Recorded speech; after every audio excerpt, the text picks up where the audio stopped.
e sou responsável técnica pela vigilância e o controle dos agravos de veiculação hídrica e alimentar da Secretaria Estadual de Saúde. Hoje nós vamos falar, né, de uma doença que tem uma importância muito grande, porque ela mantém relação direta com as precárias condições de vida e saúde dos indivíduos, que são as doenças diarreicas agudas, né? Uma doença que acontece o ano todo, ela não tem uma estação que aumente, é de janeiro a janeiro as pessoas adoecendo com a diarreia, né? A diarreia é uma síndrome causada por diferentes agentes etiológicos, né? Vírus, bactérias, fungos, parasitos, e ela é caracterizada pela diminuição da consistência das fezes, ou um aumento no número de evacuações. Se durante o dia você teve acima de 3 evacuações com diarreia líquida ou pastosa, você já pode considerar que está com a doença diarreica aguda, né? Geralmente ela vem acompanhada de náusea, de vômito, febre e dor abdominal. Em alguns casos, pode vir acompanhado de sangue. A diarreia, ela geralmente é autolimitada, dura de 2 a 14 dias. Né? Ela ocorre pela via oral ou fecal-oral, né? Ingestão de água e alimentos contaminados e contato com objetos contaminados. Né? Utensílios de cozinha, acessórios de banheiro, equipamentos hospitalares. A mão suja e você leva alguma coisa à boca, você vai ter a doença, né? As complicações da diarreia, geralmente, ela ocorre da desidratação e do desequilíbrio hidroeletrolítico, né? Esse desequilíbrio é a perda de líquido que a pessoa tem, tanto quando vomita, quanto aquelas fezes líquidas, né? Se não for tratada adequadamente e rapidamente, pode levar ao óbito, porque a pessoa perde tanto líquido que vai ter o choque hipovolêmico. E também perdendo muito cálcio e potássio, que pode ter complicações cardíacas. O diagnóstico das diarreias, ela deve ser o mais precoce possível, né? Porque vai determinar o tratamento e a recuperação do paciente. Um dado importante é você procurar saber a idade do paciente, a duração dessa diarreia, quantos dias está essa diarreia, quantos episódios no dia, se essas fezes são líquidas, se são pastosas, se tem muco, se tem sangue, se a pessoa tem vômito, dor abdominal, febre e tentativa dolorosa de evacuar e câimbra. Essas informações são importantes para determinar o tratamento da pessoa. O diagnóstico laboratorial ele é feito através do exame de fezes, que é o parasitológico de fezes, tanto para a cultura, né, de bactéria, como para a pesquisa de vírus. É muito importante fazer o exame laboratorial para identificar que bactéria está causando. É um vírus, é um parasita, é um fungo, o que é que está causando aquela diarreia? O diagnóstico é muito importante. Para a pesquisa de bactérias, é utilizada a técnica do suave retal ou fecal em meio de transporte Kegler. O suave retal é esse aqui, né? Quem trabalha em unidade de saúde conhece. Ele vem nesse meio de transporte, né? Você abre e tá aqui o suave retal, né? Como é feita essa coleta? Você introduz no reto do paciente essa parte algodoada aqui, que parece um cotonete, e depois você insere aqui, porque aqui dentro tem um meio de transporte. Se vocês verem aqui, tem um gelzinho que é o meio de transporte. Você introduz aqui, pronto, está pronto para mandar para o laboratório. Caso o paciente não permita, né, porque geralmente eles têm uma dificuldade de permitir que faça esse exame, você pode fazer a coleta fecal. O que é a coleta fecal? Pede para o paciente defecar no recipiente, ele lhe entrega esse recipiente com as fezes e aqui, dentro do depósito, você faz a mesma rotatória que você ia fazer no reto do paciente, né? Então, você faz aqui nesse depósito introduz no meio de transporte e encaminha para o laboratório. Se você tiver carro para encaminhar logo, ótimo. Se você não tem, ele pode ficar sob refrigeração em até 7 dias. Em meio ambiente, ele ainda fica 48 horas.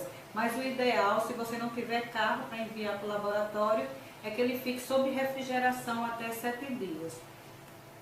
Para a pesquisa de vírus, são as fezes in natura, que são feitas aqui dentro desse recipiente. Pede para o paciente defecar e o ideal é que você imediatamente encaminhe para o laboratório.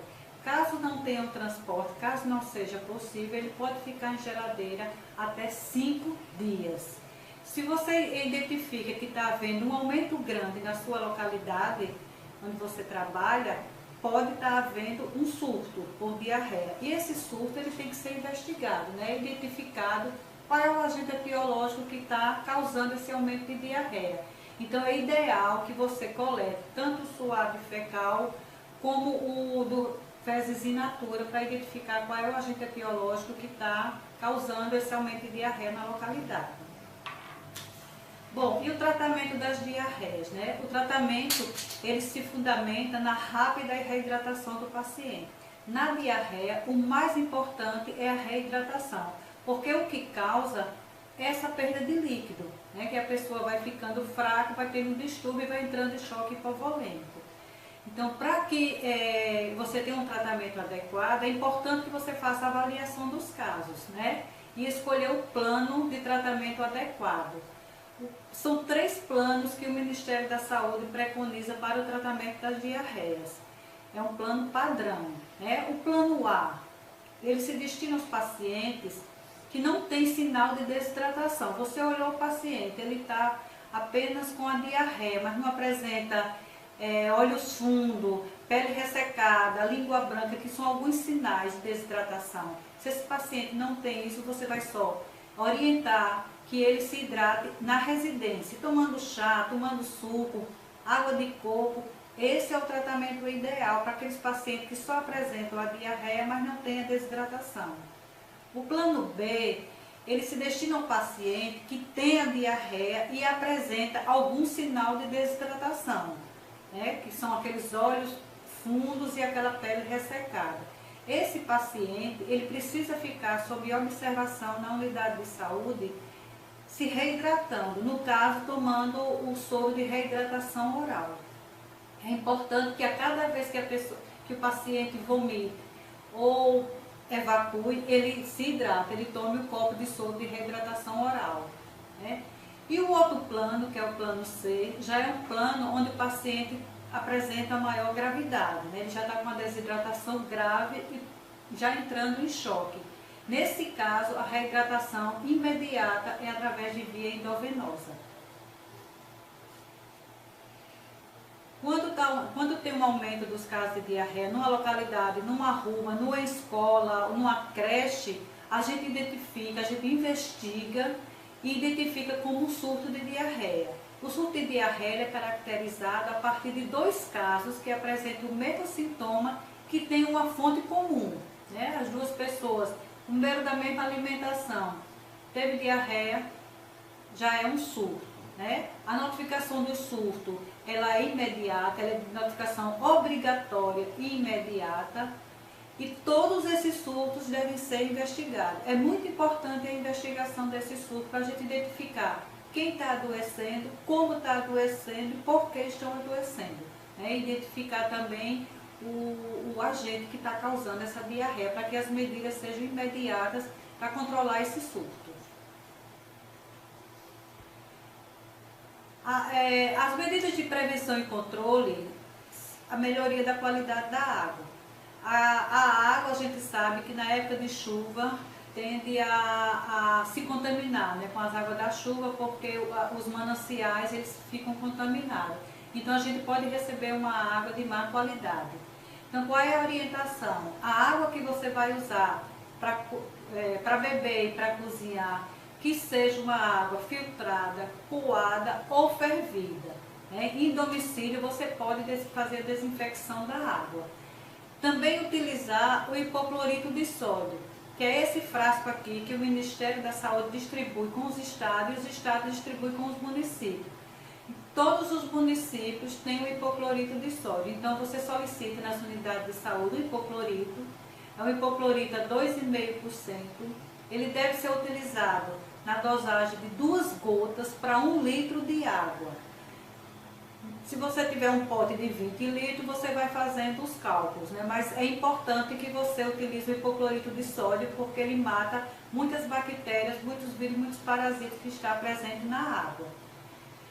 O destino adequado do lixo de dejeto. É muito importante que você queime, se você não tiver a coleta de lixo na sua localidade, que faça a queimação do lixo. É porque o lixo ao redor de casa ele provoca a proliferação de moscas, de ratos, de baratas, que são também vetores que transmitem a diarreia. A higiene pessoal também é muito importante, bem como o cuidado com os alimentos, né?